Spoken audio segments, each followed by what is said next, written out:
Ya.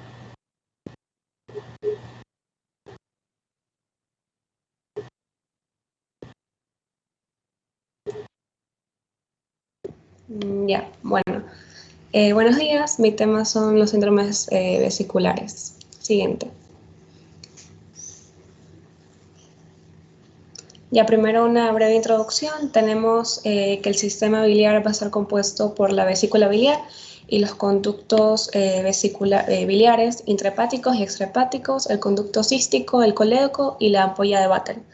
La función de estos es el almacenamiento, la secreción de sales biliares que van a solubilizar los lípidos intestinales, también excretar colesterol, eliminar el exceso de la bilirrubina y excretar iones orgánicos, incluidos los metabolitos de los fármacos.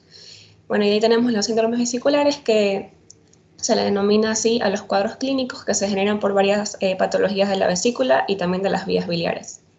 Siguiente.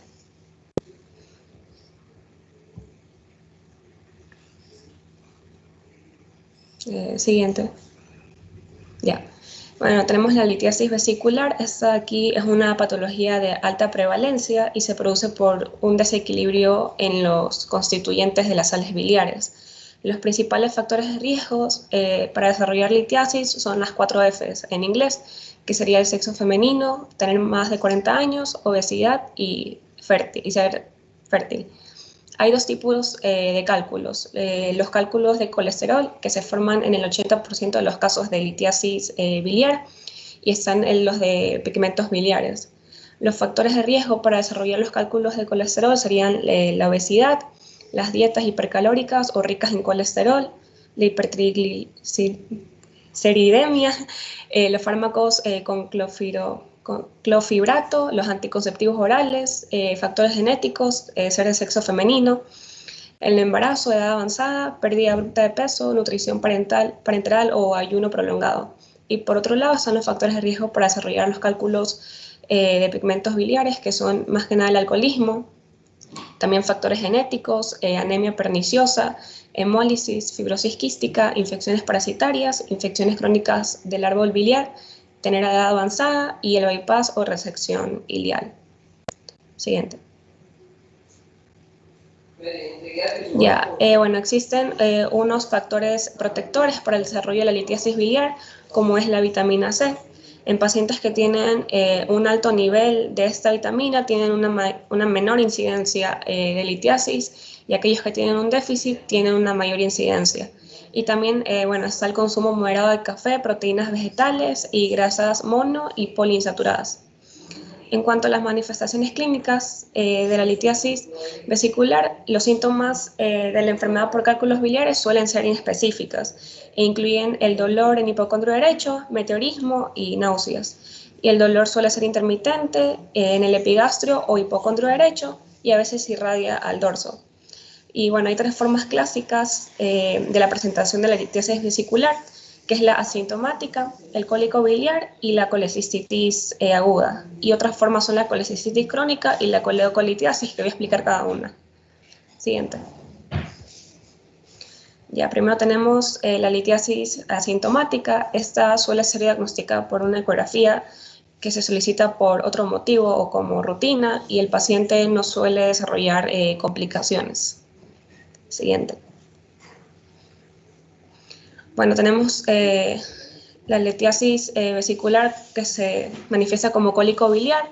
El cólico biliar sería el síntoma cardinal de la litiasis vesicular y es la manifestación clínica más específica de la litiasis sintomática. Y este aquí es un indicador de posibles complicaciones y se caracteriza por un dolor tipo cólico, como dice el nombre, de una duración corta de menos de 4 horas, localizada en el hipocondrio derecho, que se puede irradiar al hombro o al dorso en forma de hemicinturón, y también se puede acompañar de náuseas.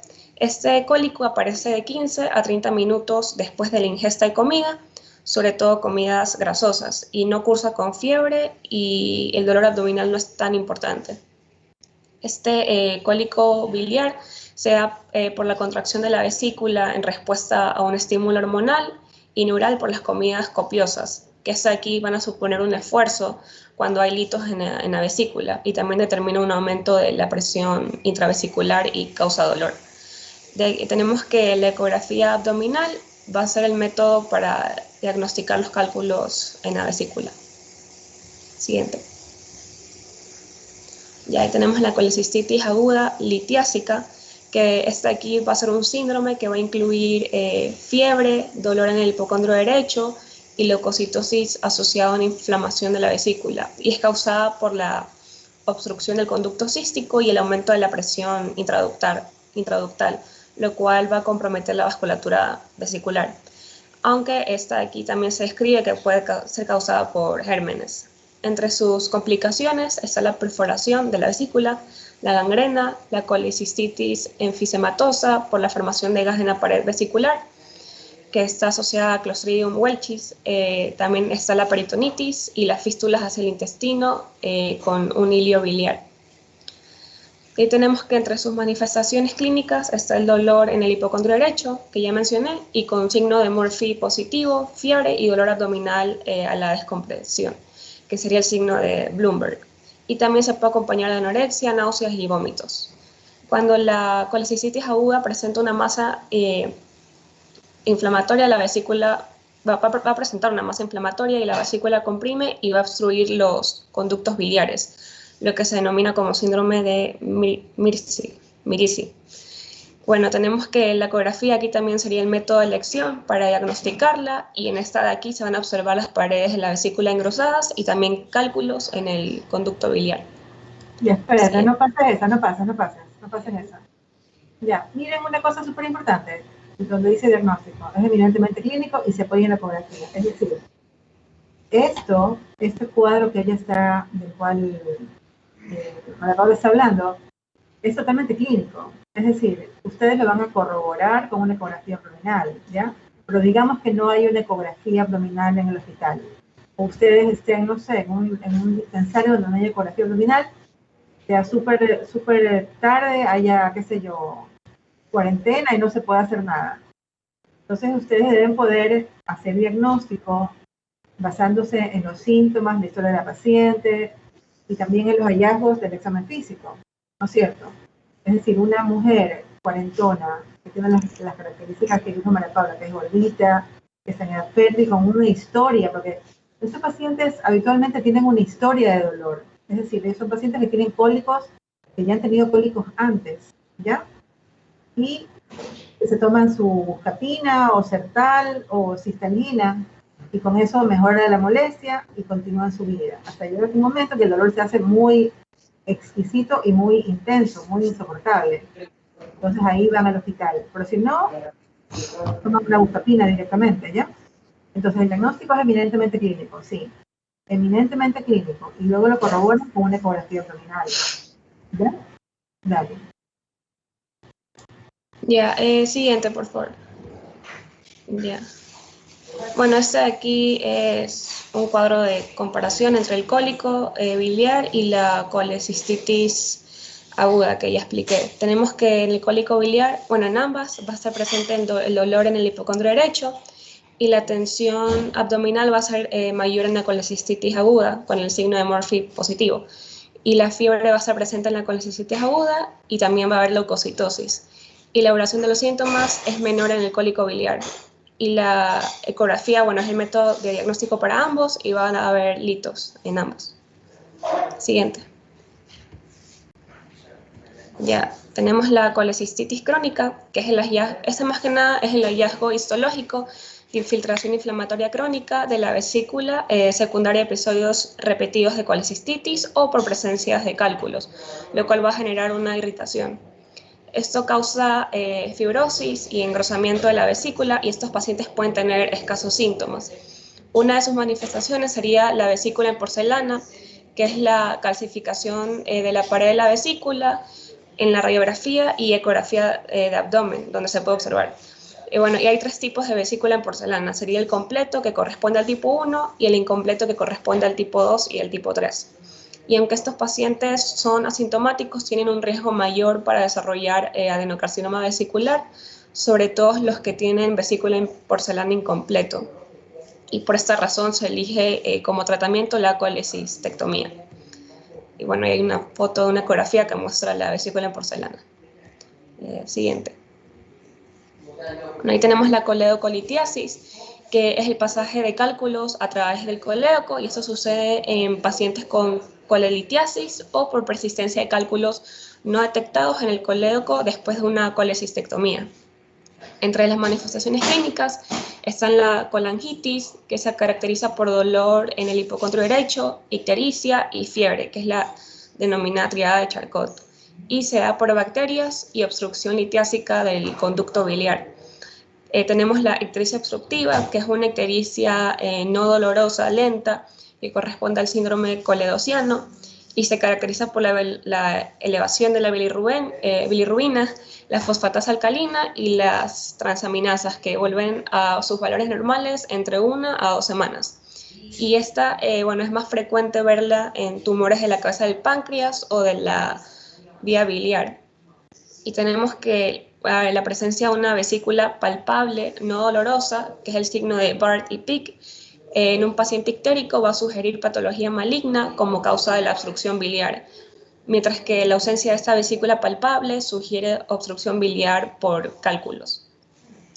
Bueno, ahí tenemos la pancreatitis, que es la inflamación del páncreas, y la causa más frecuente es la litiasis biliar por obstrucción del conducto de Wilson en ampolla de Vater. Y estos pacientes tienen los mismos síntomas que una colecistitis asociada con dolor abdominal en la línea media, que se va a irradiar al dorso, y bueno, también puede haber ilio.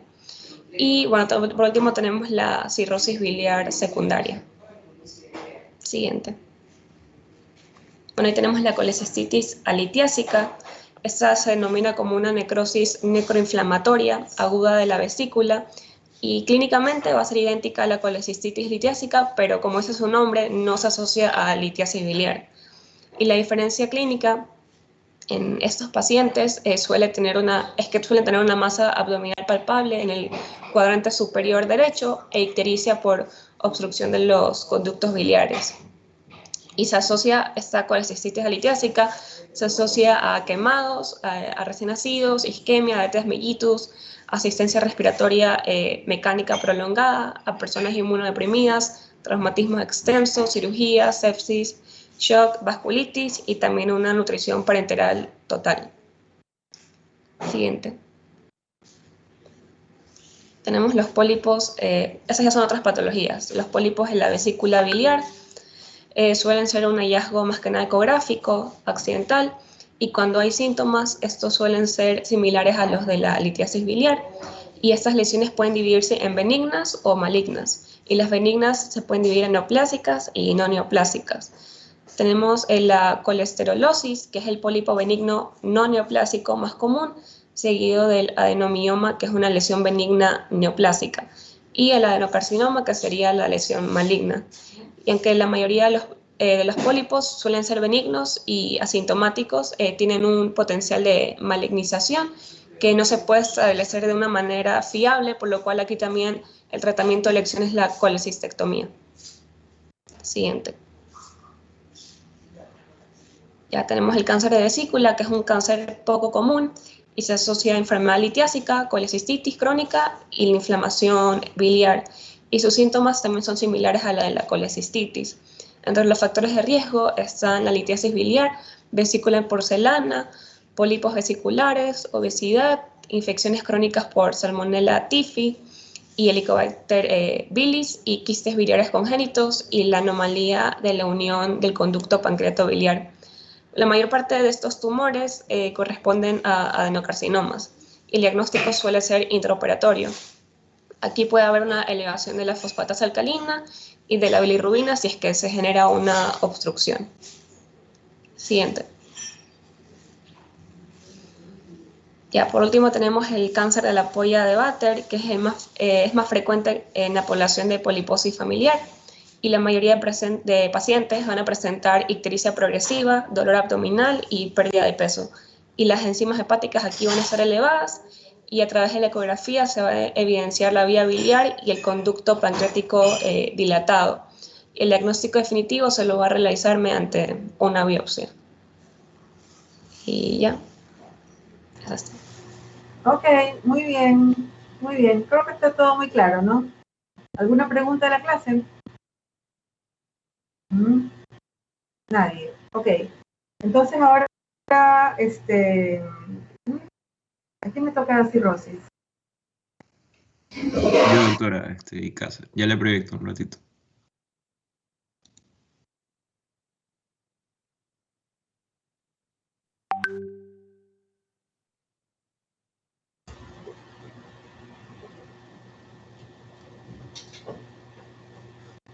Ya, cuando quieras.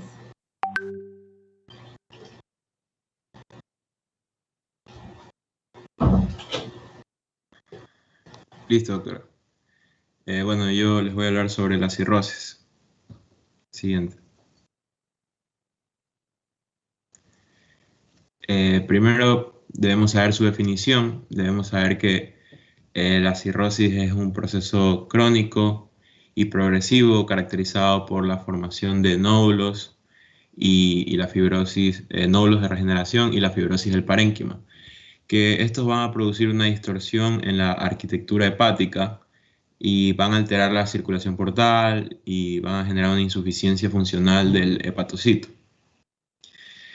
Estos de aquí clínicamente van a generar estas manifestaciones, la hipertensión portal, la encefalopatía hepática y la insuficiencia hepática.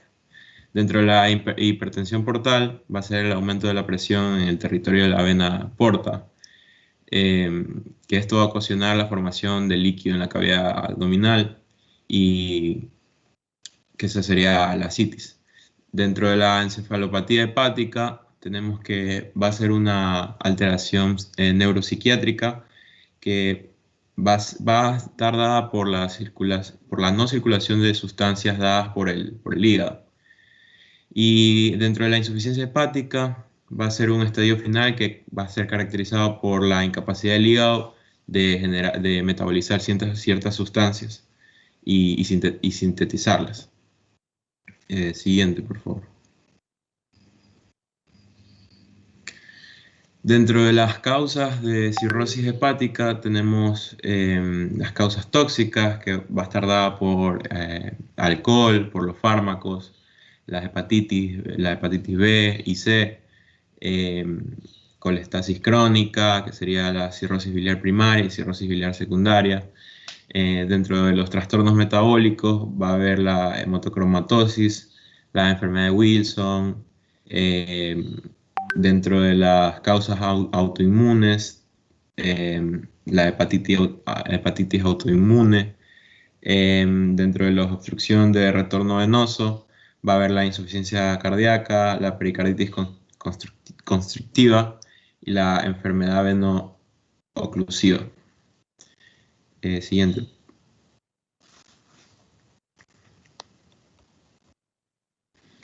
Bueno, ya entrando en cirrosis, vamos a ver la cirrosis alcohólica, que como sabemos ya el alcoholismo va a ser una de las causas más frecuentes, que va a ser alrededor del 60%, de daño hepático y de cirrosis. En los bebedores que son severos, va a desarrollar esta enfermedad en alrededor de 1 o 2 años, aunque habitualmente esto ocurre con un rango de tiempo mayor, dependiendo de la ingesta. Aquí tenemos algunos factores importantes para la producción de esta cirrosis. Tenemos la cantidad de duración de la ingesta alcohólica, que se calcula que la cantidad de alcohol necesaria para generar una cirrosis va a ser el consumo diario de 80 gramos de etanol durante 20 años. Aunque, como ya mencioné antes, algunas personas que ingieren alcohol en estas cantidades solo desarrollan la esteatohepatitis y solo un 20% desarrolla la cirrosis. Esto indica una susceptibilidad individual, que depende de la persona. También tenemos el factor del sexo, que es más frecuente en mujeres que en varones. También tenemos la asociación que va a estar dada por la infección de este virus hepatitis B o la hepatitis C y el estado nutricional, que en pacientes con alcoholismo son muy propensos a tener una nutrición defectuosa. Ya, espérate un segundo. A ver, explícame por qué motivo son las mujeres mujeres más proclives a tener cirrosis que los hombres, y las mujeres casi no consumen alcohol. O sea, si tú pones, digamos, a un hombre de 50 años y a una mujer de 50 años, ¿quién crees tú que va a consumir más alcohol? ¿El hombre o la mujer? El hombre. El hombre. Hay muchos más hombres con cirrosis que mujeres con cirrosis, ¿ya? Porque a pesar de que la mujer es más susceptible y que con la misma cantidad de gramos diarios de etanol, ella se va a enfermar más que un hombre, hay muchos más hombres que toman alcohol que mujeres que toman alcohol. ¿Ya? Entonces, eso siempre tienen que considerar, ¿ya? ¿Y cuánto es 80 gramos de alcohol, de etanol? O sea, es una cerveza, un vaso de whisky. ¿Tienen idea? ¿Averiguaste eso, Enrique? Porque a mí, Eso la verdad que no. yo siempre me pregunto, ¿no? Porque, O digamos, sea, a ver, sí, 80 gramos de alcohol, es que también depende del alcohol, ¿no? Por ejemplo, si sería de cerveza, serían como unos 1200 mililitros al día, al día. 1200 ml, o sea, como dos pescuezudas por día, ¿no es cierto? Esas Más o botellas menos. creo que tienen, no, tienen más, tienen menos, tienen 300, creo. Bueno, o sea, no es tanto. 4 botellas de cerveza. Bueno, pero así al día sí es bastante, ¿no? Claro, es por el consumo crónico más que todo. Ya. Ok, dale. Siguiente, por favor. Bueno, continuando con la cirrosis, vamos a tener la cirrosis poshepática, que va a estar dada principalmente por las infecciones de estas hepatitis crónicas por los virus B y C, que van a ser la segunda causa más importante de cirrosis en Occidente y la primera en Asia y África. Esta aparición de cirrosis va a hallar relación depende de la arquitectura hepática que produce estas infecciones por estos virus. También interviene lo que es el consumo de alcohol y las manifestaciones que se presentan por estas infecciones. Ahora, el hígado graso no alcohólico, esto está dado más por las epidemias mundiales de obesidad. Este es un factor muy importante y dentro de este espectro va a producir lo que es la esteatohepatitis no alcohólica, la cual va a generar lo que es fibrosis y va a progresar esta enfermedad de la cirrosis. Espérate un segundo. Entonces, esta es la causa más frecuente de largo de la cirrosis, el hígado graso no alcohólico, porque digamos que hace muchos años atrás la gente se alimentaba mejor y tal vez les daba cirrosis solamente a los que habían tenido una hepatitis B o C y a los que eran borrachitos, ¿ya? Pero ahora un montón de gente tiene síndrome metabólico, son gente que tiene obesidad, ¿ya? Y esa gente ahora está llegando a presentar cirrosis, cosa que no pasaba antes. Antes la gente se alimentaba mejor. Ahora hay mucha comida chatarra, mucha comida rápida, mucha fritura. Entonces, este es la principal causa en este momento. ¿Ya? Dale. Siguiente. Bueno, ahora con las enfermedades inmunes van a ser tres: la cirrosis biliar primaria, colangitis esclerosante primaria y la hepatitis autoinmune. Dentro de la cirrosis biliar primaria vamos a tener que se produce por la destrucción de los conductos biliares intrahepáticos. Esto principalmente va a ocurrir en mujeres de la mediana edad y se caracteriza por la presencia de enzimas de colestasis elevada. En la colangitis esclerosante primaria va a ocurrir más en hombres jóvenes y se asocia habitualmente con la colitis ulcerosa. Y con la hepatitis autoinmune va a estar más frecuente en el sexo femenino. Su etiología es desconocida y va a presentar distintos anticuerpos, por ejemplo, anticuerpos antinucleares, una hipergamaglobulinemia, y se va a asociar principalmente con otras enfermedades autoinmunes. Y si esta enfermedad no responde a su tratamiento, puede progresar a una cirrosis. Siguiente, por favor. Bueno, las enfermedades genéticas también van a ser 3. El déficit de alfa-1 antitripsina, la enfermedad de Wilson y la hemacromatosis. En el déficit de alfa-1 antitripsina se debe investigar los pacientes cirróticos con efisema o los niños con colestasis. En la enfermedad de Wilson van a ser pacientes jóvenes con un aumento de las transaminasas, va a haber hemólisis, trastornos neuropsiquiátricos y anillo de Kayser-Fleischer, que es lo que ven en la imagen, que es una alteración en el ojo, en la córnea. También va a presentar algunos niveles elevados de cobre en orina de 24 horas y también un descenso de la ceruloplasmina. Dentro de la hemacromatosis se produce por una alteración en el metabolismo del hierro. Esto va a ocasionar una disfunción hepática, cardíaca, pancreática y hasta articular. Principalmente, como ya mencioné, va a presentar niveles elevados de hierro en sangre, de ferritina en sangre, y un nivel elevado de saturación de la transferrina.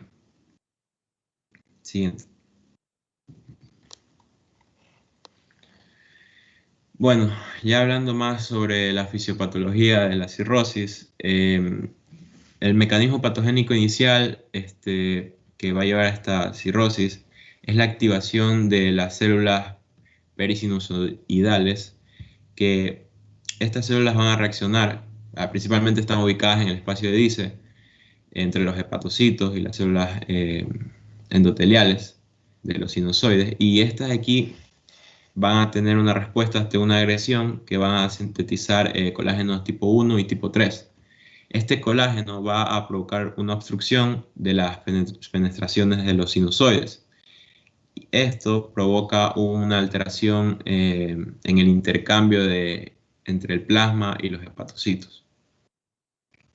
Además, las células perisinusoidales van a transformarse en células contráctiles que van a contribuir a la disminución del diámetro de los sinusoides. Siguiente.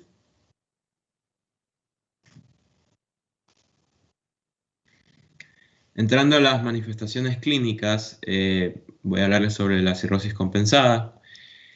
Durante este periodo, los pacientes pueden presentar síntomas o presentar signos inespecíficos que se van a atribuir a otras enfermedades. Esta cirrosis compensada va a estar, por lo general se diagnostica no direccionando a esta enfermedad, sino por alguna laparotomía hecha por algún otra enfermedad. Y el diagnóstico definitivo se va a realizar por una biopsia hepática que va a mostrar los típicos nódulos de regeneración y fibrosis. Y aquí en este cuadro podemos apreciar algunos datos que nos van a alertar sobre la posibilidad de tener una cirrosis compensada. En los antecedentes, bueno, el alcoholismo que ya mencionamos. En los síntomas está astenia, anorexia, malestar en hipocondrio derecho, impotencia, diabetes hemorrágica. Diátesis.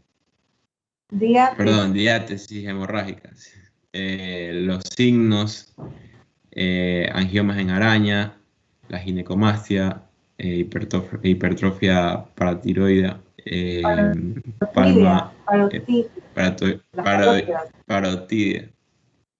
parotidia, palma hepática, hepatomegalia, esplenomegalia. Y bueno, en los estudios de laboratorio tenemos la pancitopenia, trombocitopenia y anemia hipoprotrombinémica y la hipoalbuminemia. A ver, espérate aquí. Siguiente. Entonces, espérate un segundo. Entonces, es muy importante lo que tú estás diciendo aquí, Enrique. Durante este periodo de la cirrosis compensada, los pacientes no tienen síntomas. O tienen síntomas muy inespecíficos como astenia, por ejemplo. O sea, en esta enfermedad, desgraciadamente, cuando el paciente tiene algún síntoma muy importante o mucho más importante o una cosa que lo lleve al hospital, es un paciente que ya está en la fase descompensada de la enfermedad, porque ya viene con hipertensión portal, ya vienen con... Y el motivo de ingreso habitualmente de estos pacientes es sangrado digestivo. Ese es el motivo de ingreso. Porque digamos que astenia y anorexia, o sea, el malestar general, como que te lo aguantas, la anorexia dices, qué raro, o sea, hay todas estas cosas, los pacientes se las aguantan, porque piensan que es cansancio, se toman vitaminas pensando que les falta vitaminas, ¿se dan cuenta? Pero cuando ya viene con un sangrado, ahí sí, ¿ya? Y cuando ya tienen estos signos que tú has puesto aquí, que en el libro pusieron, mejor dicho, las telangiectasias, ginecomastia, ya el paciente está con cirrosis descompensada, en fase avanzada de la enfermedad, ¿ya? Entonces, el tema es hacer prevención, es decir, hacerse una ecografía abdominal de vez en cuando, una vez cada 2 o 3 años, como para ver cómo va el hígado, hacerse un examen de sangre general, a ver cómo están las enzimas, cómo sea, en general, ¿no es cierto?, alimentarse adecuadamente. Porque si uno no hace nada y come y come y come y no se cuida, puede ser que llegues a tener una cirrosis sin saberlo, y cuando ya te da unos síntomas y signos ya son de mucha gravedad y no hay nada que hacer. ¿Ya? Dale.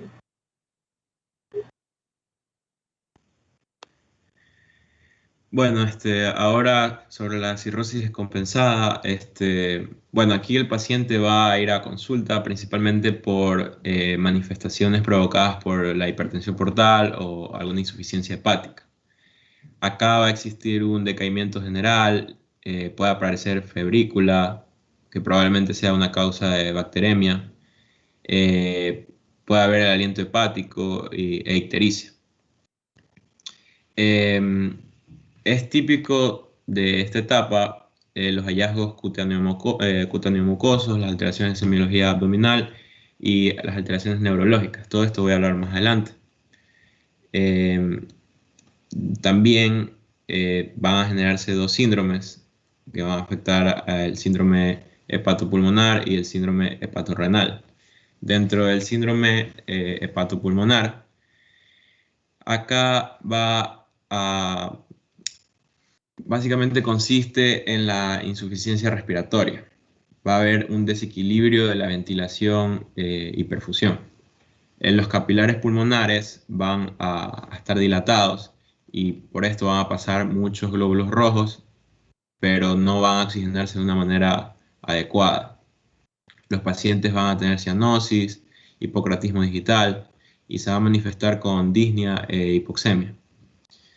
Y dentro del síndrome hepatorrenal, básicamente es una insuficiencia renal sin daño estructural al riñón. Esto aquí va a aparecer en pacientes con insuficiencia hepática grave y alguna ascitis refractaria a su tratamiento. Acá va a haber una intensa vasoconstricción en las arterias renales y esto va a producir una hipoperfusión del órgano. Aquí el paciente se caracteriza por tener oligoanuria y un aumento de las cifras de creatinina. Siguiente, por favor. Bueno, en cuanto a su evolución y pronóstico, la evolución, tenemos que la insuficiencia hepática y la hipertensión portal van a ser las principales causas, las principales complicaciones, alrededor de un 25%, y también en algunos casos van a aparecer episodios de encefalopatía hepática. Y cerca de un 10% puede presentar un hepatocarcinoma. Aquí les he puesto un cuadro de la clasificación de Child-Pugh. de la función hepática, que va a dividir en 3 grupos, A, B y C. Y se realiza sobre la base de la cuantificación de los pacientes clásicos de esta afección. Vamos a tener que se van a revisar los parámetros de la bilirrubina, albuminemia, tiempo de Quick, que sería el tiempo de protrombina, la citis y la encefalopatía. Y dependiendo de los puntos se puede determinar el grado, si es un grado A, B y C. Siguiente, por favor.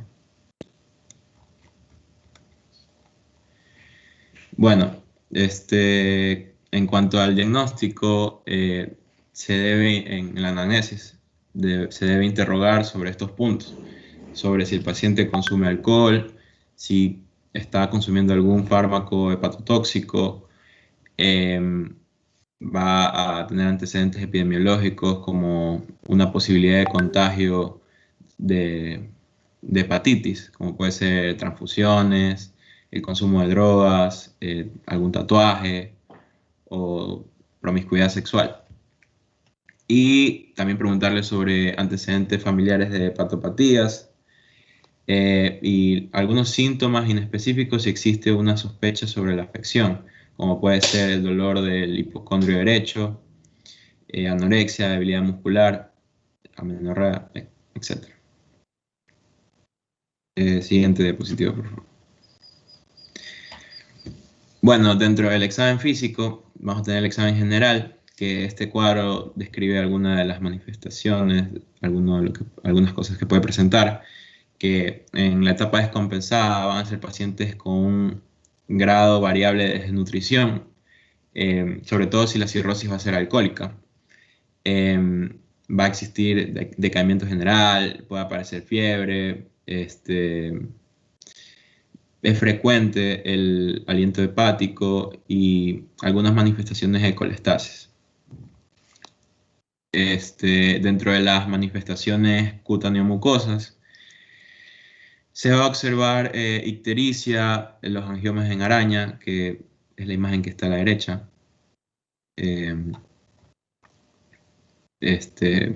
Generalmente en el territorio de la vena cava superior, el eritema palmar, alteraciones de las uñas, como pueden ver ahí, la equimosis y chantelasmas, alteraciones en los dedos, se van a presentar dedos de palillo de tambor y las uñas de muerque, que serían con bandas blancas horizontales, y las uñas de Terry, que serían con la parte roja, que estas dos manifestaciones en las uñas van a estar dadas principalmente por la hipoalbuminemia. Siguiente, por favor.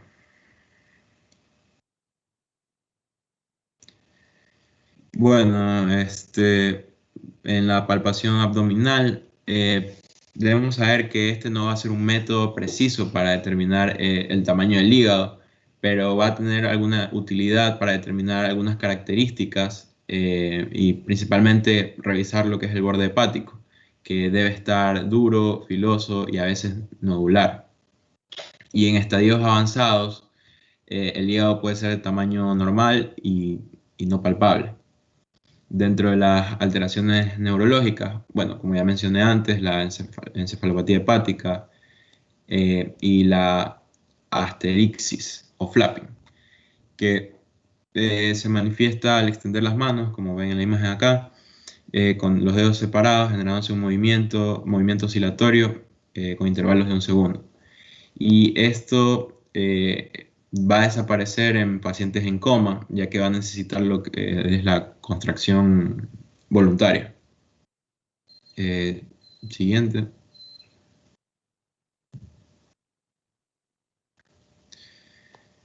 Bueno, dentro de los estudios de laboratorio,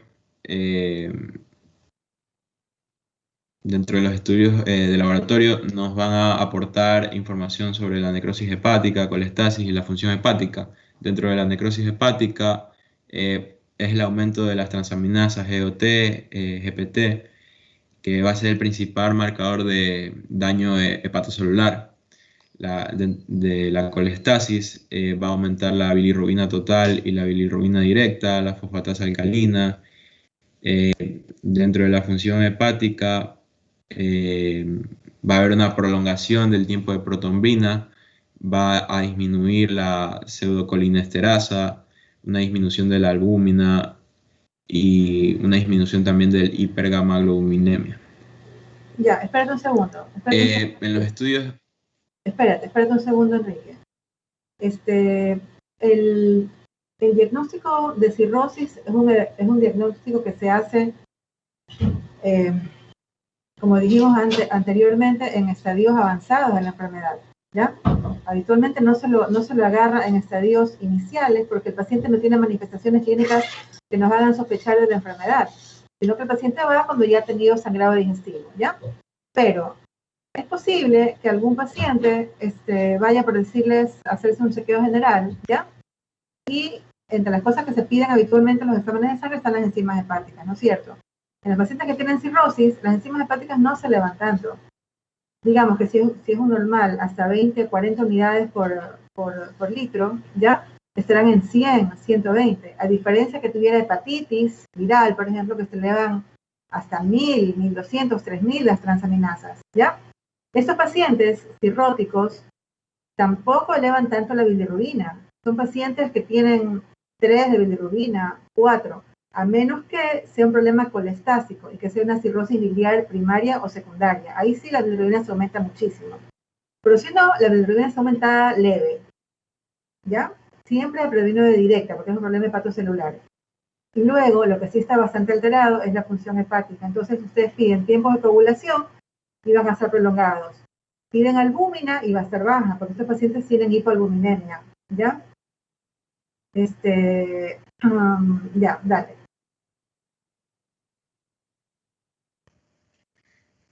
También hay que mencionar que en el hemograma se va a presentar anemia ferropénica y anemia megaloblástica. También algunos estudios para detectar la etiología de esta cirrosis puede ser la detección de anticuerpos y antígenos de la hepatitis B, anticuerpos y PCR del virus de la hepatitis C.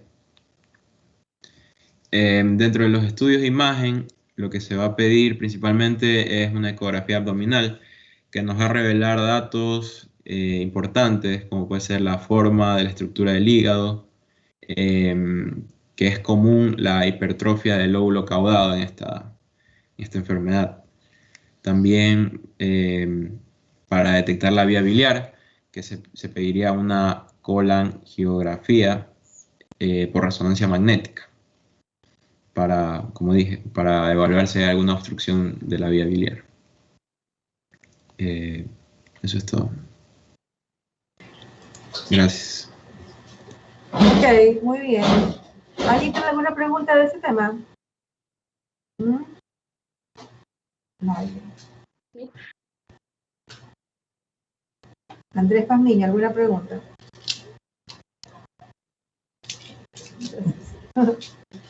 ¿Alguien tiene alguna pregunta? Nadie. Les quiero compartir la pantalla un ratito, ¿ya? Espérenme un segundo, que quiero compartirles algo.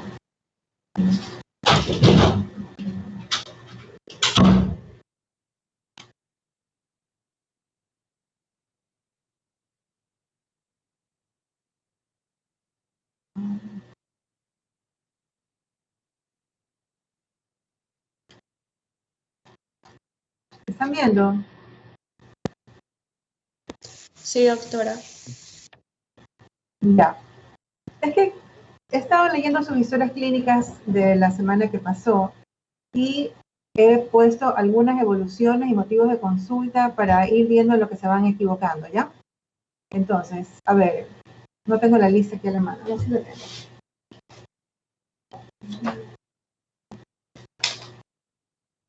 Valentina Soto, lee. Valentina Soto. Ya listo, doctora. A ver. Motivo de consulta, vómito y dolor epigastrio. En epigastrio. Paciente de 35 años de edad acude a consulta por manifestar dolor en el epigastrio, el cual se irradia a hipocondrio izquierdo. Este comenzó a manifestarse 3 días antes de acudir a la consulta con una intensidad del dolor 4/10. Refirió tomar buscapinas para aliviar el dolor, pero al ver que este no perseveraba, y aumentaba progresivamente acompañado de vómitos de un fluido verdoso, decidió acudir al centro de salud. Ya, hasta ahí. A ver, ¿se dan cuenta esta evolución? Esta es una paciente de 35 años, no sabemos si es hombre o mujer, pero bueno, digamos que es una mujer. Tengo un dolor en el hipocondrio izquierdo.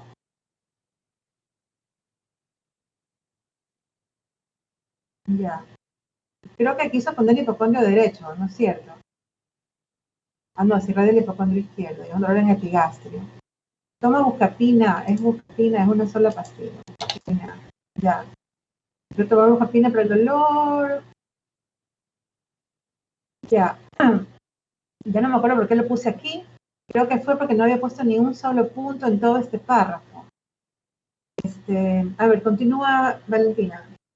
Es un hombre masculino.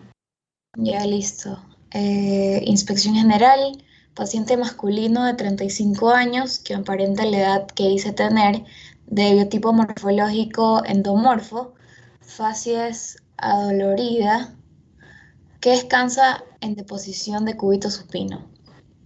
Colabora con el interrogatorio, que está orientado en tiempo y espacio, llama la atención dolor a la palpación en la región epigástrica e hipocondrio izquierdo, además de palidez e hipotermia. Ok, a ver, Sebastián Miñán, ¿qué te parece esta inspección general?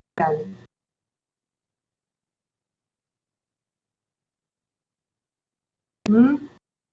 Sí, doctora. ¿Qué te parece? Está como muy, no sé, no lo entiendo muy bien. O sea, lo que a mí me parece es que en la inspección, este doctor que escribió esta inspección, no me parece que tendría que haber puesto, llama la atención el dolor en la palpación de la región epigástrica, porque estamos en la inspección. Llama la atención la presencia de facies de dolor, por ejemplo, o la presencia de ictericia, o la presencia de palidez, pero llama la atención la palpación. Entonces esto no va. ¿Ya? O sea, llama la atención palidez.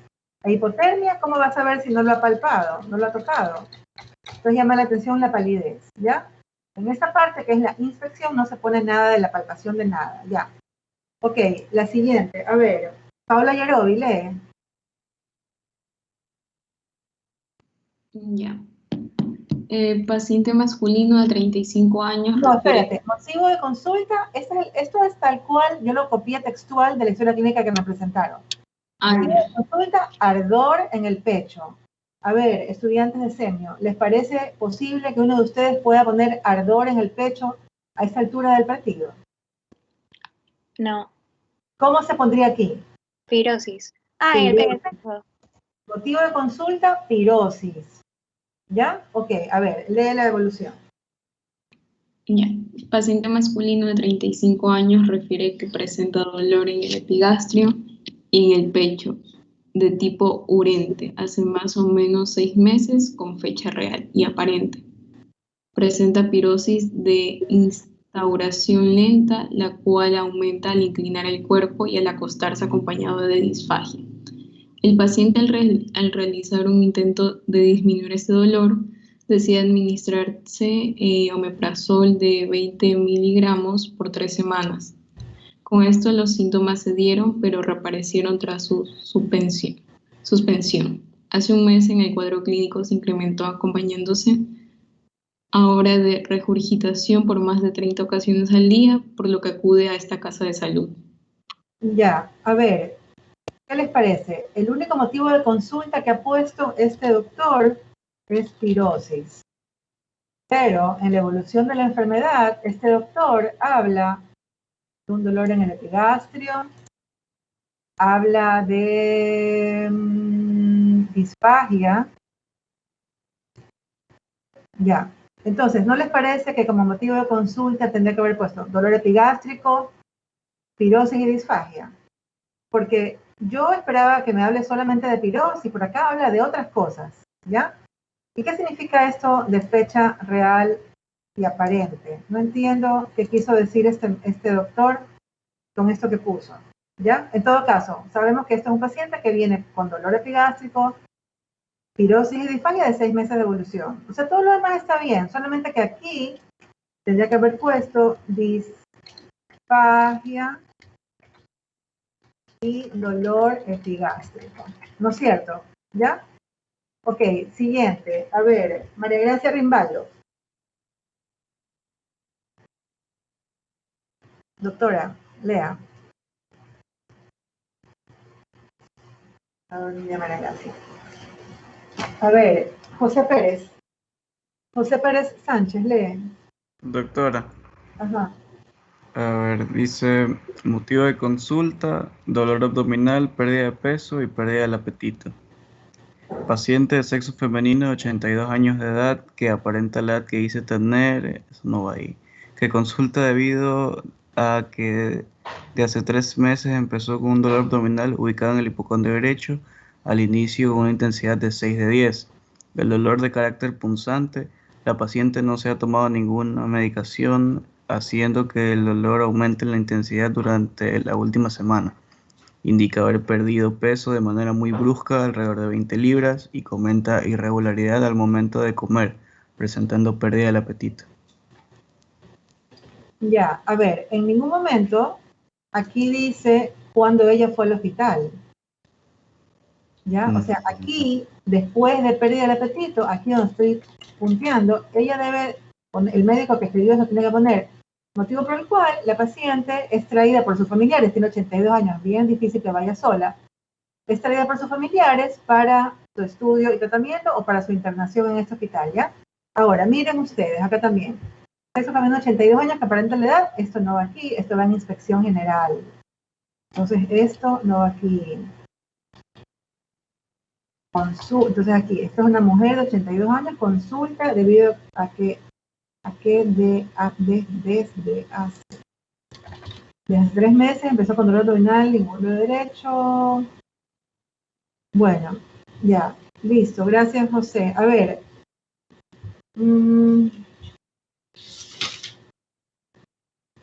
Julio Diab, lee. Motivo de consulta, constipación con escalofríos.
Ya, ¿alguien me puede explicar qué le pasó a este paciente?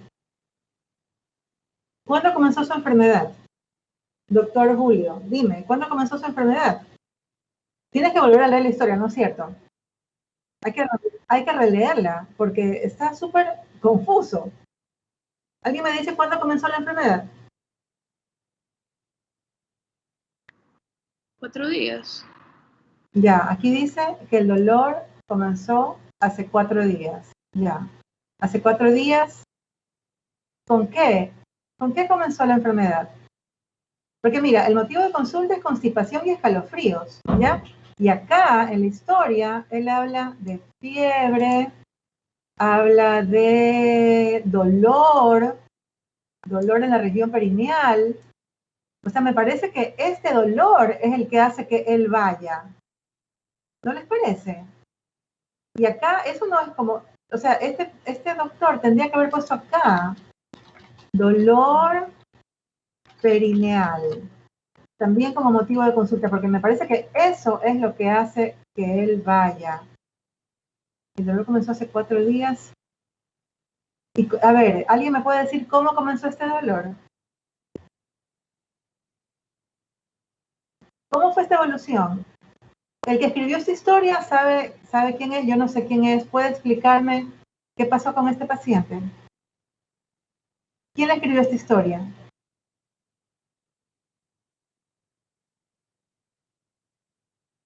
¿Quién la escribió? ¿Alguien de ustedes la hizo? Bueno, ya, no importa.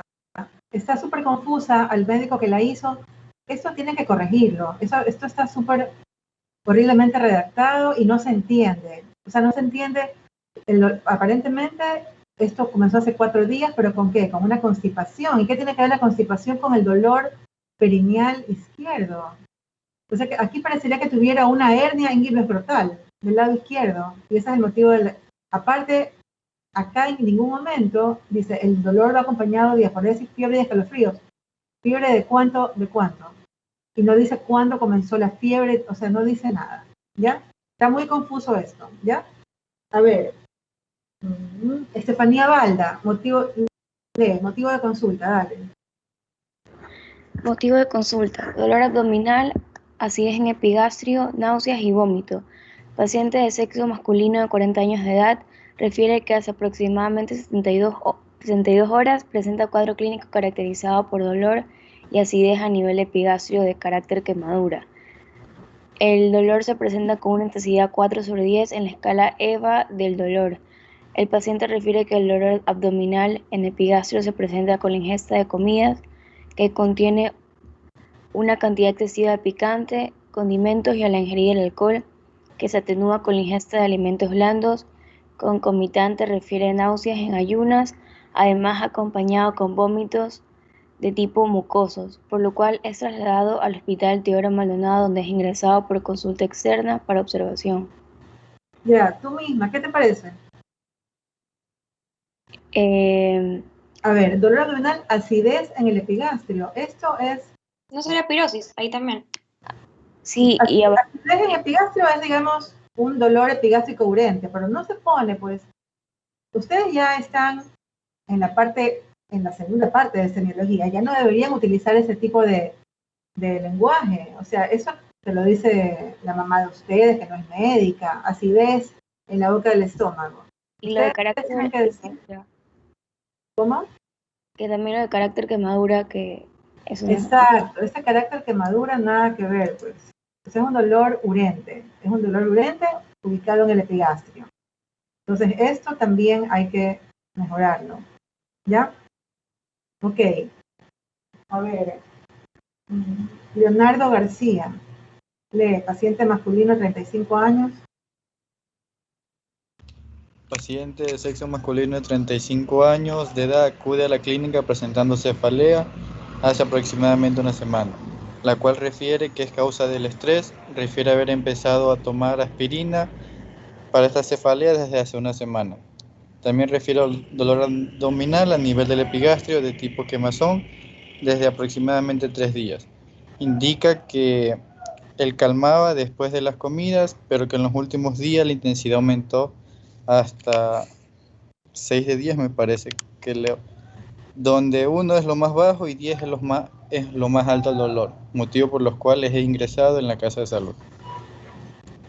A ver, ¿no les parece que esto de aquí, donde 1 es lo más bajo y 10 es lo más alto, ya no deberían ponerlo en las evoluciones de la enfermedad? Ya todos sabemos cuánto es 6/10 en la escala de dolor. Entonces ya, donde 1 es lo más bajo y 10 es lo más alto, ya no. Esto ya no va aquí. ¿Ya? Creo que fue por eso que lo puse esto aquí. Ya, a ver. Fiorella González. Motivo de consulta, dolor en epigastrio.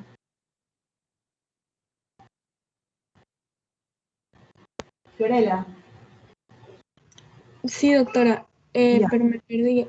¿No sigue el de motivo de consulta el dolor abdominal? No, dolor aquí, no está el cursor, aquí estoy. Aquí, motivo de consulta, dolor en epigastrio. Ah, ya. Paciente de 45 años ingresa a consulta en sala 3 por presentar dolor de tipo ardor en epigastrio, que se atenúa con la ingesta de alimentos. Hace 3 días el dolor era de intensidad 4/10. Sin embargo, actualmente es de una intensidad moderada 6/10. Menciona automedicación con aspirina desde hace una semana con 4 cápsulas al día para tratar su cefalea. Ya, ¿y cuándo fue la paciente al hospital? Hace 3 días. Exacto, ok. No, hace 3 días comenzó su molestia. Ella viene hoy, hace 3 días comenzó su molestia. Lo que quiero decirles es que luego de que ponen los síntomas y los signos y todo, deben de poner motivo por el cual la paciente acude a esta casa de salud donde se decide su internación, ¿ya? Siempre debe terminar con esto, el paciente llega y se queda internada, ¿ya? Ok, la siguiente, a ver, ya, la siguiente, Jubín, motivo de consulta, dolor abdominal, coluria, fiebre, mialgia. Bueno, paciente femenino de 70 años de edad ingresa a esta casa de salud por presentar desde hace 2 días un cuadro de dolor abdominal localizado en el epicóndilo derecho, de intensidad de 7/10, con irradiación al epigastrio y región escapular derecha, acompañado de coluria, fiebre y mialgia, por lo que se procede a internarlo. Ya, no me acuerdo por qué anoté, porque las evoluciones y los motivos de consulta que no los copio aquí, es porque me parece que están bien, pero este de aquí, me parece que pensé en ese momento que este dolor, ¿cómo es? ¿Cómo es este dolor? Aquí falta, ¿no es cierto, José Luis? Pero falta como un poco más de descripción del tipo de dolor. Claro, porque mira, esta paciente viene con dolor abdominal, coluria, fiebre, mialgia, y solamente pone 4 lineecitas de evolución de la enfermedad. Me parece que tendría que tener más cosas, ¿no es cierto? Porque ponen el dolor de significante derecho, pero no me ponen si es un dolor cólico, retortijón, pesadez, transcriptivo, lancinante. Que está bien, que se irradia de región epigástrica y de la escapular derecha. Fiebre no me dice de cuánto es la temperatura, si es que se la tomó o no se la tomó, si ha tomado alguna medicación o no. Bueno, me parece que aquí le falta un poco evolucionar un poco más, ¿no es cierto? Ya. Sigamos con el siguiente. Karim Masú, motivo de consulta, dolor abdominal, diarrea, náusea, vómito y fiebre. Sí, doctora. Dijo... Paciente femenino de 55 años. Ah, ya, sí, lo estoy leyendo bien. Paciente femenino de 55 años, fumadora, llega a la casa de salud refiriendo un cuadro febril junto con dolor abdominal a la altura del hipocondrio derecho, de 6 días de evolución. El dolor es descrito como punzante y continuo por el paciente, empezando leve con un 2/10 el día 25 de mayo y fue aumentando progresivamente hasta el día de hoy. Hasta el día de hoy la paciente lo describe como molesto de 6/10. La paciente añade que presenta una masa a la altura del área dolorosa. Del mismo modo, paciente refiere una clase de aversión a la comida. Dentro del cuadro febril, la paciente añade que su temperatura corporal ha sido de 39,5 grados desde la jornada de ayer, que presentó y se automedicó con paracetamol, faltan las tildes, comprimido de 500 gramos, sin lograr disminución de su temperatura. Dicho cuadro febril se acompañó con náuseas y vómito en las últimas 24 horas previas a asistir a casa de salud. Se decide internación para el estudio del tratamiento. Inspección. Ya, a ver, espérate un ratito. A ver, sí. Díganme qué les parece esto. ¿No también les parece que está súper confuso? Sí, faltan signos de puntuación, faltan signos de puntuación, o sea, esta persona, pero esto es algo que les pasa a bastantes. Hay muy pocos que redactan bien y que ponen bien la puntuación. Porque, Karim, tú hiciste las pausas donde tenías que hacerlas. Pero no es porque tú viste un punto y seguido, sino que porque tú leíste y decidiste que ahí iba un punto. O sea, se me explica una pausa que es como un punto. Yo esta evolución no la entiendo. Esta paciente, ¿dónde dice en la evolución que tuvo diarrea? Porque acá dice diarrea como motivo de consulta. ¿Dónde está la diarrea? Evolución en la comida, automedicó, paracetamol. náusea, vómito, ya aquí no dice diarrea. Entonces, ¿por qué este doctor o doctora, no sé quién escribió, pone diarrea como motivo de consulta? Hay que sacarlo. Dolor abdominal, náusea, vómito y fiebre. Ya, ahora, inspección del abdomen. Lee tú mismo, querido. Inspección del abdomen. Se aprecia abdomen distendido, globuloso, presencia de cicatriz en el hipocondrio derecho por apendicectomía. Ya, ¿qué les parece? Esa cicatriz en el hipocondrio derecho por apendicectomía. Karin, dime, ¿qué te parece? O sea, hipocondrio, eso no está un poquito arriba. Es en la fosa ilíaca. Es en la fosa ilíaca derecha, pues, claro. Aparte que aquí es apendicectomía y es en fosa ilíaca derecha, no es en el hipocondrio derecho. Si tiene una cicatriz en hipocondrio derecho, en fosa ilíaca derecha. Si tiene cicatriz en hipocondrio derecho es por una colecistectomía, ¿no es cierto? Ya. El siguiente, a ver, Enrique Naranjo, lee, motivo de consulta, dolor abdominal, diarrea, náuseas, vómito y fiebre. Este es el mismo paciente. Ah, no. Ya, dale. El paciente masculino de 35 años. Ajá. Ya, paciente masculino de 35 años llega a sala de emergencia refiriendo un cuadro febril junto con un dolor abdominal, el cual nos indica que es en el hipocondrio derecho y que tiene 3 días de evolución. El dolor en el hipocondrio derecho es descrito como un dolor punzante y además continuo en el cual empezó leve, 3/10, el día 28 de mayo y el día de hoy el paciente nos indica un dolor 10/10. Del mismo modo, el paciente refiere una clase de aversión de la comida. Dentro del cuadro febril, el paciente añade que la temperatura corporal del ha sido de 39,5 grados centígrados, que se ha dado desde la jornada de ayer, y él se automedicó con paracetamol comprimido de 500 gramos, en el cual no se logró la disminución de la temperatura y además se acompañó con náuseas y vómitos frecuentes, según el paciente. Se decide internación para estudio y tratamiento. A ver, ¿qué te parece, doctor Naranjo? Pues lo mismo, que también falta muchos signos de puntuación. Creo que es el mismo paciente de aquí arriba, además. Miren. A ver, es el mismo paciente, ¿no? De la aversión a la comida. ¿Cuál es el de la aversión a la comida que por aquí estaba? Acá está. Ah, no. Bueno, ya no sé dónde está. Pero bueno, este es el mismo paciente, ¿no es cierto? Acá lo mismo que con el paciente que vimos arriba. Este paciente pone en diarrea y acá, en la evolución de la enfermedad, no hay en ninguna parte que diga diarrea. O sea, esto está mal. El dolor abdominal sí, es en el cuadro derecho, tiene náusea, vómito y fiebre. Ya, pero igual, no puso los signos de puntuación como corresponde y Enrique Naranjo tuvo que hacer mucho esfuerzo para leer con las pausas correspondientes, ¿ya? A ver, André Paskiewicz, el siguiente paciente, náuseas más dolor más fiebre. Paciente masculino de 56 años acude a emergencias refiriendo que sus síntomas empezaron hace 6 horas. El paciente empezó presentando un dolor moderado 6/10 a nivel del hipocondrio derecho, de comienzo súbito y de tipo punzante, con irradiación al hombro. El dolor aumenta a la descompresión acompañado de fiebre, 38 grados y náuseas después de cada comida. Ya, entonces aquí, ¿qué pondríamos? Yo hubiera puesto aquí, dados los síntomas anteriormente descritos, el paciente acude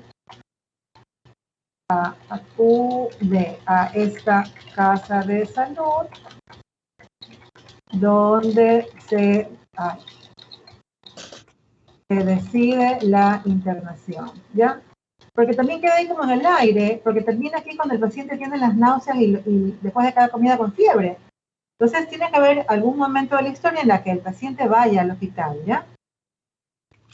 Ya. ¿Se acabó? Ya no dice más. Ya, ok. Bueno, voy a compartirles esto de aquí también. ¿Están viendo otra cosa? Paciente femenina de 39 años. No, No, seguimos en el doctora. anterior. ¿Siguen viendo lo anterior? Ah, ya se me pasó. A ver, espérate un ratito.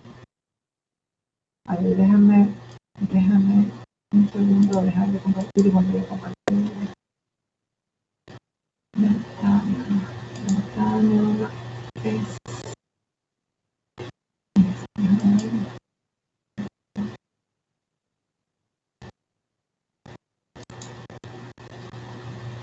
esta. Ya, ahora sí. ¿Están viendo? ¿Mm? Sí, ahora Sí, sí. doctora. Ya, a ver. Romina, lea. Ya. Paciente femenina de 39 años acude a la emergencia por presentar dolor epigastrio, náuseas y vómito de 3 días de evolución. La paciente pesa 180 libras y mide 1.50 centímetros. Ha estado haciendo ejercicio para bajar de peso y por dolores articulares ha estado tomando ibuprofeno 200 miligramos. No sé qué significa eso.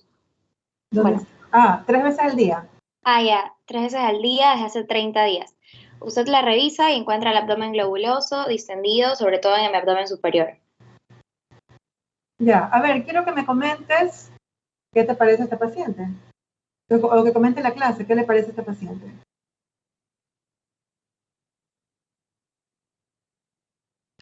O sea, no sé por qué estoy pensando en que en el abdomen globuloso que es sobre todo en mi abdomen superior. Ujú. ¿Cuáles puntos dolorosos crees que van a estar positivos, Romina, en esta paciente?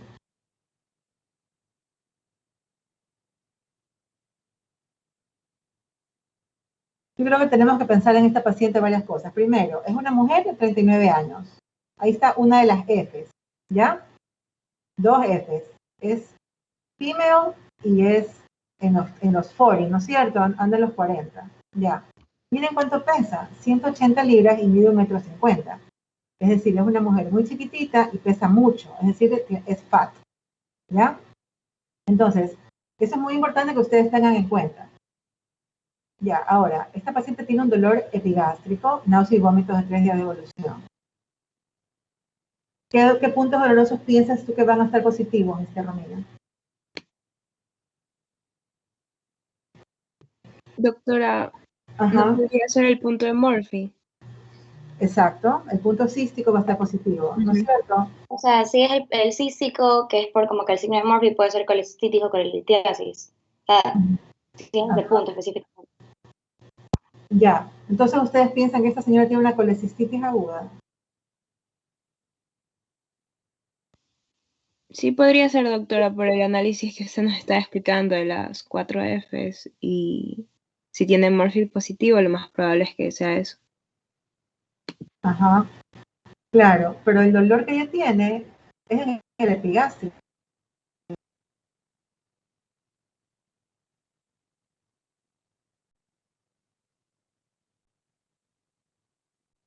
Pero el dolor de la colecistitis es más que nada en el hipocondrio derecho, más que nada ahí, ¿ya? Porque la vesícula está ahí, ¿ya? Y esa señora también tiene este otro antecedente, que ella estaba haciendo ejercicio, estaba tomando ibuprofeno en dosis de 203 veces al día. Tal vez, digo yo, no sé. Miren, 3 veces al día desde hace 30 días. O sea, la señora tiene un mes tomando difenylatos no esteroides en una dosis más o menos, y hace 2 días comienza con el dolor epigástrico. O sea, esto también podría ser una gastritis, ¿no? ¿O no?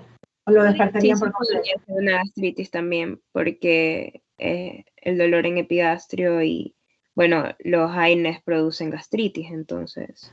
Claro, entonces podría ser gastritis erosiva, digamos, versus colecistitis aguda. Y esteatosis hepática. No duele, eso no duele.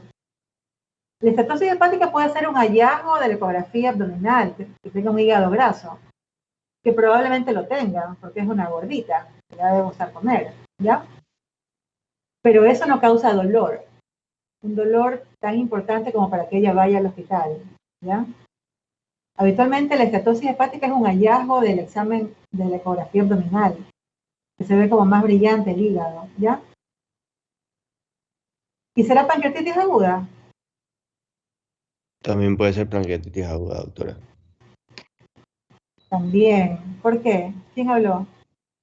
Rosero, porque es femenina, las mujeres tienen más prevalencia de tener pancreatitis, también porque por el peso, 180 libras y mide 1,50, están sobrepeso. Ajá. Tengo obesidad, ya diría yo, ¿no? Tengo obesidad. Doctora, y también porque el dolor de la pancreatitis aguda empieza en el epigastrio y luego ahí sí se va a irradiar. Uh-huh. O sea, esta paciente puede tener algunas posibilidades diagnósticas, ¿no es cierto? Habría que investigar un poco más de sus antecedentes y de su historia. Pero ella, siendo una mujer de 40 años, obesa, con un dolor de estas características y con esos síntomas acompañantes, náuseas y vómitos, también puede ser una pancreatitis aguda. Es decir, si fuera un cuadro de colecistitis aguda, me parece que el dolor tendría que ser un poco más en el hipocondrio derecho. Tendría un cólico biliar, el dolor es más en el hipocondrio derecho, ¿ya? Y la pancreatitis sí es el dolor epigástrico, pero tendría que irradiarse en mi cinturón hacia la izquierda, que no está aquí, ¿ya? Y tiene esta señora el antecedente de que ha estado tomando durante un mes demasiados antiinflamatorios no esteroides. Entonces, bueno, todas esas opciones, o sea, digamos que no es un colon irritable, ¿no? ¿Alguien piensa que es un colon irritable?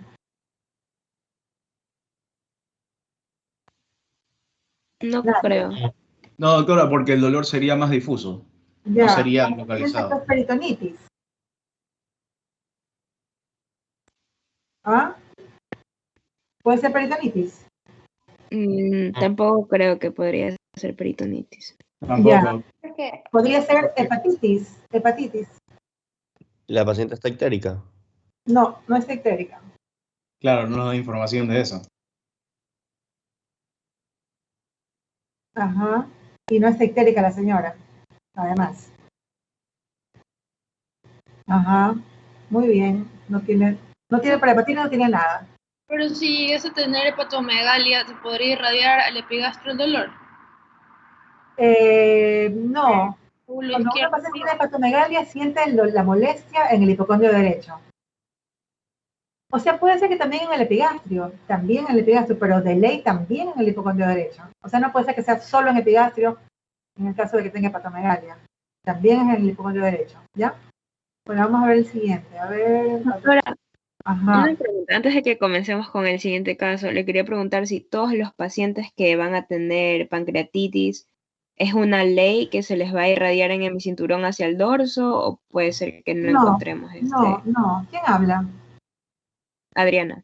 Adriana, no. Tú sabes que en medicina, siempre lo digo y lo repito nuevamente ahorita, no hay enfermedades sino enfermos, ¿ya?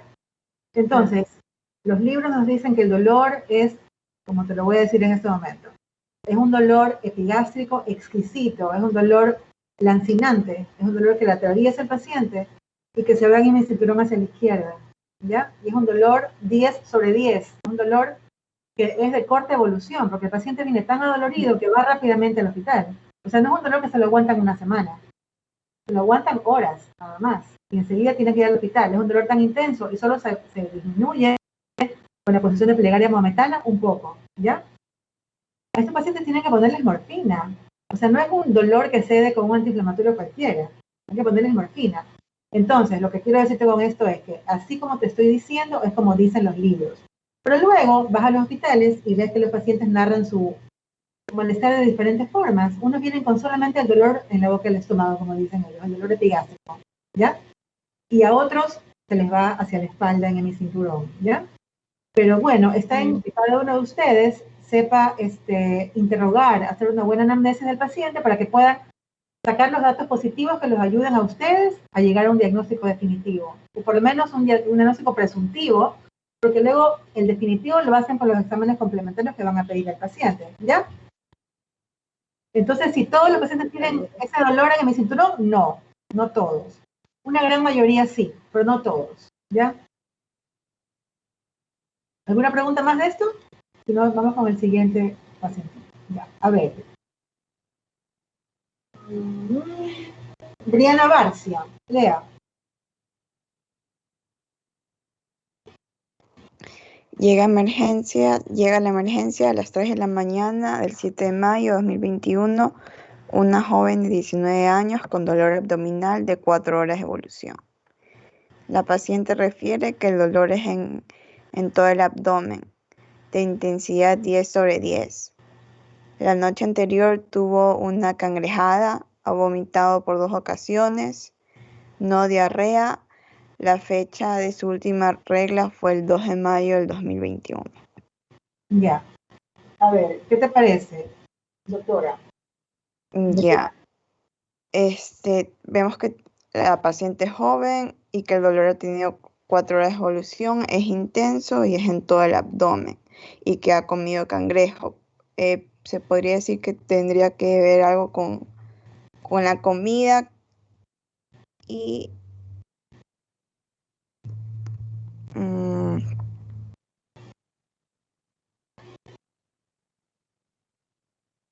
doctora, y ahí podría Ustedes me ser pueden una preguntarme a la paciente lo que quieran. gastroenteritis.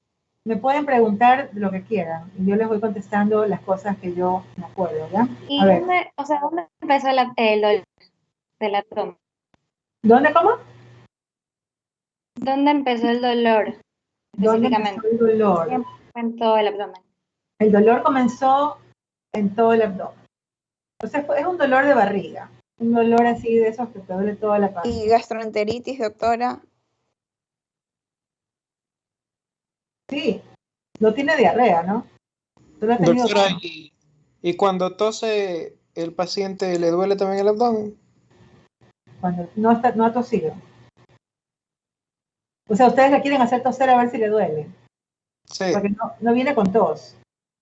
Sí, pero que tosa. Ya, que tosa le duele más el abdomen. Tiene peritonitis. Muy rápido. Muy rápido para peritonitis. Doctora, ¿podría ser una úlcera? Doctora, ¿no puede ser ¿No podría ser pancreatitis? una gastritis? A ver, yo creo que aquí ustedes no se han fijado una cosa. Esto de aquí. Espérate, no, esto de aquí. Sí, son alimentos copiosos y es de corta evolución. Podría ser una pancreatitis. Claro, o podría ser una intoxicación por cangrejo. Se comió una pata de cangrejo dañada y la señora esta, la joven esta, tuvo una intoxicación por cangrejo. ¿Por qué no han pensado en eso? ¿Ah? Porque no tiene fiebre o tiene fiebre. No tiene fiebre. Pero Doctora, no tiene diarrea, tal vez dice. porque no había vomitado. Ha vomitado 2 veces. Aquí está. Ha vomitado por 2 ocasiones. Pues esta señora viene con vómito y dolor abdominal. Y el dolor es generalizado, difuso.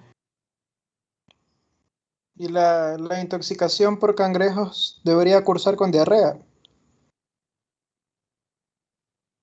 A veces sí, a veces no. A veces es con vómito nada más.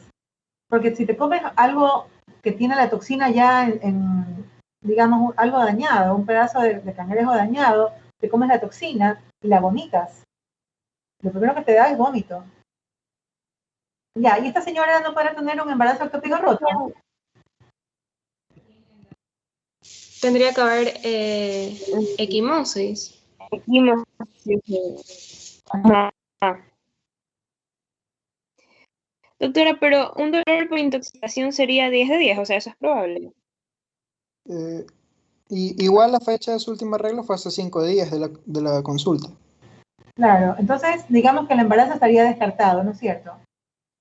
Porque si ella menstruó hace 5 días, sigue menstruando probablemente y su ovulación va a ser recién, si la última regla fue el 2 de mayo, su ovulación va a ser como el 17 de mayo. Entonces, embarazo descartado. Ya. ¿Será que tiene una apendicitis aguda? Es muy probable.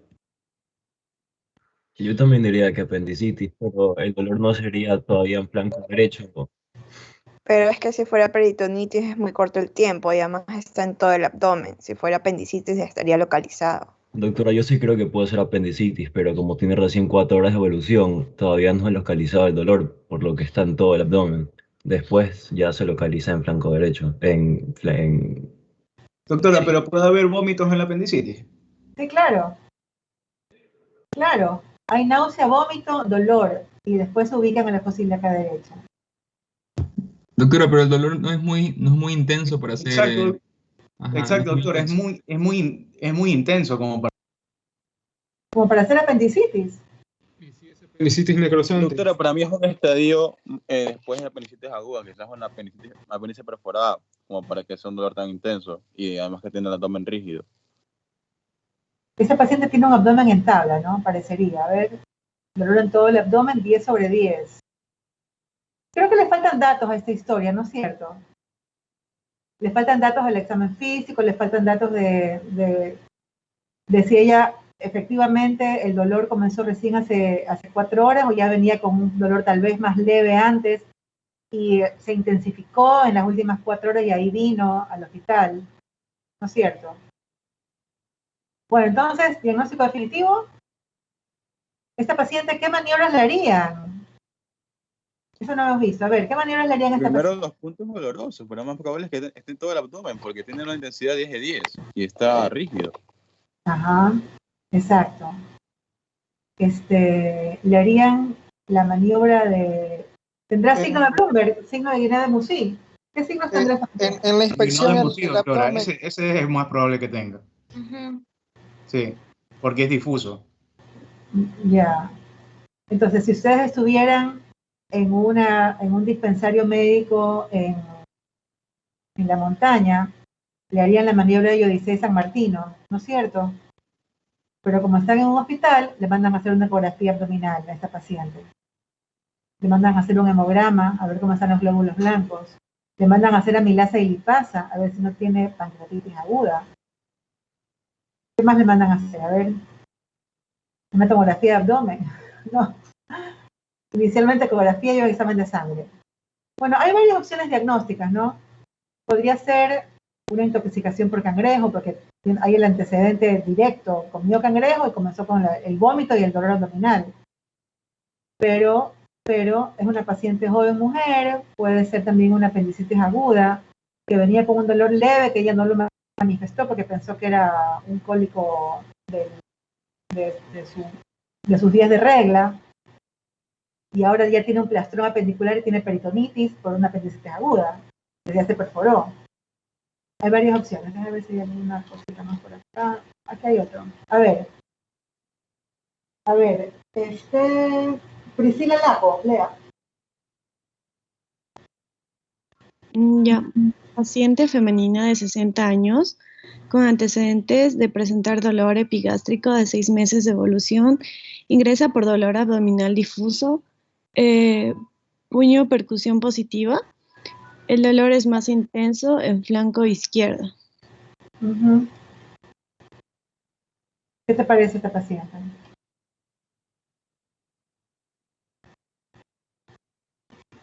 A mí me parece que hay muy pocos datos de esta paciente, ¿no? Sí, porque en especial porque, digamos, a lo que se refiere, a lo que menciona en flanco izquierdo también, al ser femenina podría también relacionarse con el aparato reproductor, algún tipo de quiste, y había amplios tipos de diagnóstico inferencial, creo yo. Ajá. Aparte, este es un dolor, mira, el motivo por el cual ella ingresa es el dolor abdominal difuso ahora, ¿no es cierto? Porque tiene un dolor epigástrico de 6 meses de evolución. Este dolor epigástrico podríamos atribuirlo que sea una gastritis, ¿no es cierto?, de 6 meses de evolución. Y ahora viene por un dolor abdominal difuso. Pero le hacen puñopercusión como parte del examen físico y es positiva, ¿ya? Entonces ahí, ¿qué pensarías? ¿Algún tipo de afección a nivel renal? ¿Qué dice el resto? Sí, yo sí creo que es afección renal. ¿Pero qué tipo de afección renal? O sea, no sé, pues habría que palparlo a ver si es que hay algún tipo de tumoración o algo así. No hay tumoración. Maniobra de Gullón, no se palpa los riñones.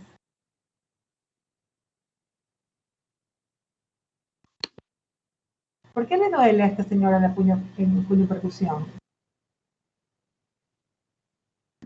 La cápsula está inflamada. ¿Por qué? Por una infección. Una infección de un lado y no del otro. Yo pensaría que tiene un cálculo. Un cálculo en el ureter del lado izquierdo y que está distendiendo la cápsula de hierota y le está produciendo el dolor y la puniopercusión positiva del lado izquierdo. Ya, y ahora ustedes acuestan a la paciente y ¿qué otras cosas le harían a esta paciente para investigarlo un poco más? Los puntos ureterales. Ajá. Y entonces los puntos ureterales van a estar positivos, los del lado izquierdo. ¿No es cierto? El superior y el medio van a estar positivos. Doctora, pero un dolor por cálculo renal no es también como 10 sobre 10.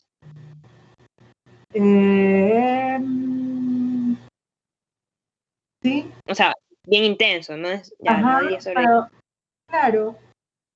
Sí, pero no he puesto qué intenso es el dolor.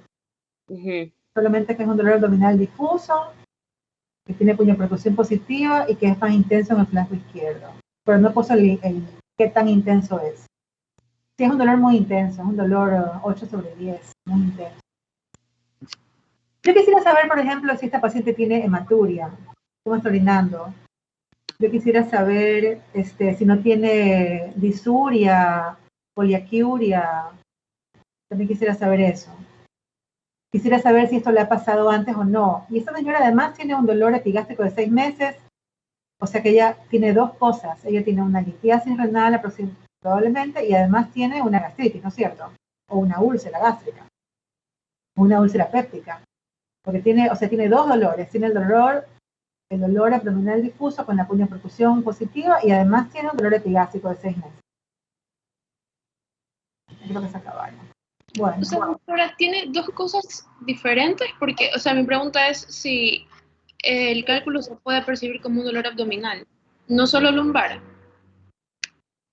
Acuérdate que el dolor de los cálculos se va hacia adelante. Comienza en la región lumbar y luego se va hacia los puntos ureterales y sigue bajando por ahí. Y en las mujeres es de atrás hacia adelante y el dolor se irradia hacia los labios mayores. Y en los varones se irradia hacia el escroto. Entonces sí se van hacia adelante. Comienzan atrás, siguen atrás, pero sí se van hacia adelante. Bueno, ahí terminamos. Déjame.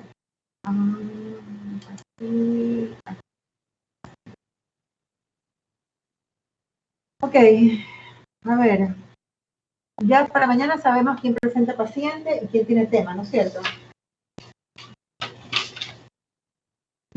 Sí. Sí, doctora. Ya. Ok, bueno. Listo. No se olviden de... Esta semana creo que no les he puesto historia todavía en la plataforma de deber, ¿ya? Recuerden que tienen hasta este viernes para entregar las historias. El que entrega después tiene 0. Otra cosa, el próximo lunes vamos a hacer un aporte de todo gastro. El lunes te cambiamos de aparato, creo ya, ¿no? Porque esta semana vemos gastro, o sea, digestivo con páncreas y cirrosis y todo eso. O sea, hasta esa semana la historia clínica es de gastro. Sí, yo creo que sí, porque hoy ya no pasamos historia esta semana. Creo que ya la tienen clara con las historias de gastro, ¿no? ¿Quieren esta semana no hacer historia? Sí, ya desde el lunes comenzamos con... ¿Qué comenzamos el lunes? No me olvidé. Con endocrino, creo. Creo que es endocrino. Sí, comenzamos con... Me parece que es hipófisis. Ya, entonces esta semana no vamos a hacer historia clínica, ¿ya? Que tengan a presentar en la plataforma. El lunes tenemos un aporte y el lunes comenzamos con otro aparato, ¿ya? Nos vemos mañana, chicos. Doctora, sí hagamos historia clínica esta semana también. Si quieren. Sí, bueno. perfecto. ¿Cómo? para practicar un poquito más. Ajá. O sea, igualmente vamos a presentar las historias el día miércoles y viernes. Ya, bueno, ya les pongo como de ver la historia, ¿ya? Ya, muchas gracias, doctor. Nos vemos mañana, el miércoles. Chao. Chao, doctora, gracias.